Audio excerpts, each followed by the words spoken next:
Yeye kama mwenyekiti, mimi nimesema kwamba mwenye klabu ni mwenyekiti kwa utaratibu wote duniani, sio mfadhili. Mwenye klabu ni mwenyekiti. Ukienda Real Madrid, Perez ndio mwenye klabu. Yani maeneo yote karibu yule mwenyekiti mwenye sei ya mwenye dhamana ya mwisho. Yanga mwenye timu ni rais nje. Yes, ndio mwenye timu. Ndio mwenye dhamana ya mwisho. Yanga ikiharibika ananyeshwa vidole. Simba ikiharibika haulizwi Deuji. Utakuwa unamuonea, unamuuliza Murtaza. Sawa, kwa kauli hii sasa Kaduguda, kwa kauli hii ambayo imetajwa na Ahmed Ali, ni kauli ambayo kwa msimu huu ndio ukitazama kikosi cha Simba maandalizi amekuwa anayafanya kwenye michezo kadhaa na hatua ambazo amezipiga, unaona kweli msimu huu anavuka? Mimi kwanza nataka nikwambie jambo moja. Nasikia hapa. Sisi wote tuliongoza Simba. Kama Mwenyezi Mungu anahukumu watu, sisi wote tutakwenda motoni. Simba litakiwa iwe imekucha chukua ubingwa wa Afrika mapema, sio leo. Unanielewa vizuri? Nakuelewa. Sio kama watu wananielewa. Simba ni klabu pekee katika nchi hii ilitakiwa tayari iwe imechukua ubingwa wa Afrika, wa kikombe chochote chenye hadhi ya Afrika.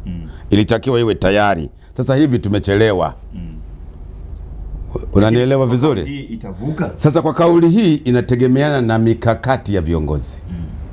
Mikakati ya viongozi. Ndio maana huwa nasema, kwa mfano mechi ya Simba na Yanga. Yanga hata ingekuwa nzuri kupindukia, haina garantia kumfunga Simba mbovu. Na Simba hata ingekuwa ni mzuri kupindukia, haina garantia kumfunga Yanga mbovu. Hakuna. Sasa tunakuja kwenye pointi. Simba wanavuka hawavuki?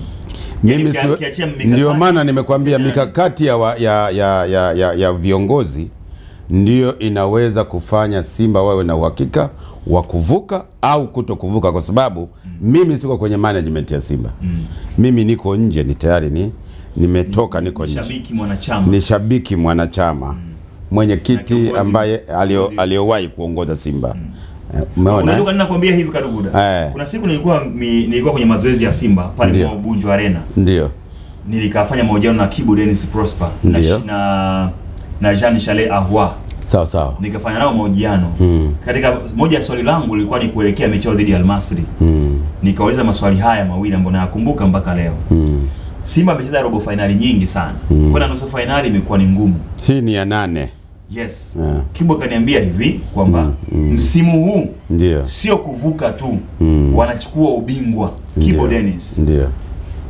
Chemalon Jean Chalet akanijibu akaniambia hivi, kazi yake kubwa aloletwa Simba Sports ni kufanya kile ambacho Simba wamemwagiza, ambacho ni pamoja na hicho kufika finali na kuchukua kikombe. Sawa. Sasa hii kauli ya Ahmed Ali nikirejea na maneno ya wale wachezaji wa Simba, ninaiona kama tayari Simba wameshapewa spirit hiyo ya kutafuta ubingwa wa Afrika.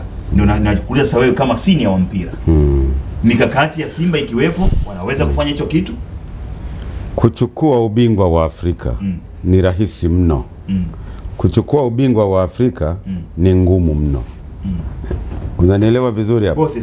Both sides. Inategemea. Ndio maana nakwambia kuna wakati mnapokwenda kwenye hizi mechi hamtakiwi kwenda kucheza mpira. Mnatakiwa kwenda kucheza mechi. Ni semi ambazo zinatumika na mtu mwenye uzoefu mkubwa wa mpira ambazo kwa mtu wa kawaida hawezi akaelewa. Umeona? Mimi leo nimeandika kwa maana ya kesho kuna gazeti linaitwa Msimbazi. Kuna makala yangu nimeitoa kwamba nafasi ya Simba kwenda nusu finali iko Cairo, sio tarehe 9.